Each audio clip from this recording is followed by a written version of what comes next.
Hi. So I actually topped a regional. I got top 16. I didn't think that I'd ever really be able to do that, but here we are. So I thought I'd give a deck profile. I play Generaider Runick. It's it's Generaider. It's me. You know. All right. So let's just start with it. So obviously the heart and the soul of the deck is triple boss stage. You want to see it as much as possible, so we even play Terra. That's just pretty standard. It's Generaider, you know. We play triple Lopter to see it more often and stuff, you know, because Lopter tribute himself to get Mardell, and Mardell can get Stage or any other Generaider, like Vala, which can help us get into the rank 9 because she sends a Generaider from hand to summon herself from either grave or hand, and she can revive one from grave or summon one from hand when she's summoned, just helps you get into rank 9 access. 2 Mardell, 2 Har, 1 Utgarda, 1 Hela. Har 2 just because he helps your grind game and stuff, and Mardella 2 because she's great to draw with Vala or Lopter, but she's by herself, she like does nothing. Triple Diviner, she can either send Vala or Lopter depending on what you have at hand to like get your play started, and she also pairs with Trias and Orange Light, we play one of each, to get into the Ib combo to search Monstrosity, which helps you hand rip for 3 cards and set up F0 for a negate. So for the combo, you essentially need Diviner and a Runick spell, which I'm playing 3-tip, and a second Runick spell or Generaider name, so we're playing as many spells as possible just so we have them. So 3 Flashing Fire, 3 Freezing Curses, you know, 3 Destruction, and 1 Slumber, as well as Fountain. Fountain doesn't really come up that much, but like, if we can search it, just get some draws if we have a bricky hand, you know what I mean? Let me clean this up a little bit. As for the hand traps, we're on 3 Ash, 3 Imperm. Looking back, I probably would have swapped out the Imperm for the Go spell, looking back at my matchups. My matchups were, what were they? Snake Eye, Orcust, Tyr, and some other stuff. I forget off the top of my head. It was a long day, and I'm still kind of tired from it. Yeah, that's the main deck, so let's move on to the extra deck really quick. We got 2 Leviathan, 2 Jormungandr. This is good for both the grind game, so you can go into 2 Leviathan throughout the course of the game to just try and disrupt them as much as possible.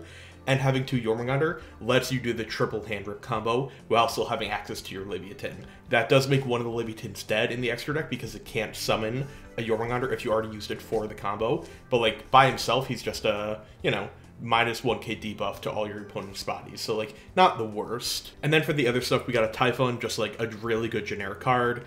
We have double Enter Blatnir. Did you know this card is not a hard once returned? So this is how you do the hand rip combo.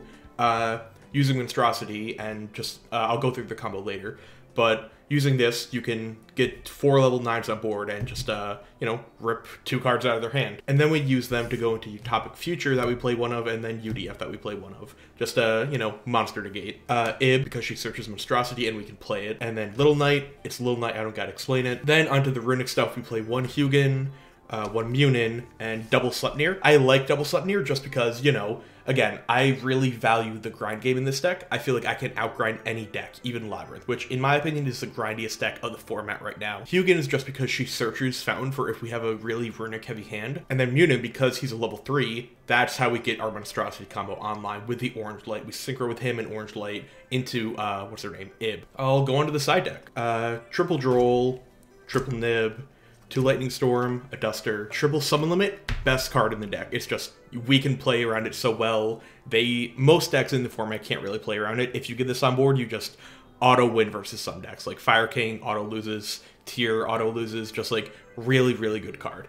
And then evenly. I feel like most of this is self-explanatory. Like, if you know Yu-Gi-Oh, you know why these cards are good. Alright, so let me go through the combo really quick just to show you. Alright, so the basic combo is you're going to need a Runick name, Diviner, and Boss Stage access, whether that be Boss Stage yourself, Terra, or Mardell in hand. So you're going to normal Diviner effect to send Trias to the graveyard, Trias effect, tribute Diviner, summon himself, and then Diviner effect. When she's tributed, she can summon a, I believe, level 2 or lower fairy from the deck, so let's summon Orange Light.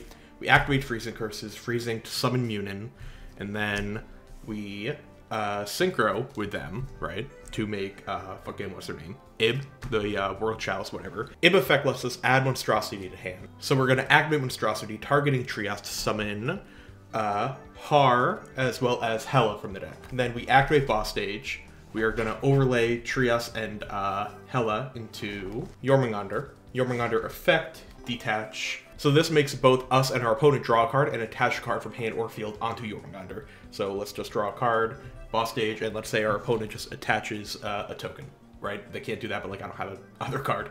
So because they drew a card, we get to activate boss stage, activate Har, make them send a monster from the hand to the graveyard by card mechanic, not by card effect, so they can't trigger anything like a tier. So that's one hand rip because they drew a card, but then they attach, and then they rip another, and then we get to summon from deck. We're going to summon Vala, and then Vala effect to bring back Hela, and then we're going to overlay these two to make Enerblat, and then Enerblat effect to rip a card out of our opponent's hand, and then we're going to Hela effect tributing the Jormungandr to bring back Vala, and then overlay these two again for a Enerblat, do another hand rip, and then overlay these two for the, where's the guy? The F-Zero and the UDF. If we add a little bit more extension, besides just a base opening hand, we could get another body on board to link it and Ib into SP, and zone placement is important in this deck because you don't want to play into Nib by summoning 5. So I always like to have one monster zone occupied so that when the boss stage triggers, when they draw a card on their turn, I can just only summon 4 times by getting Har. So like when they draw a card for turn, we do get to summon out, where is he?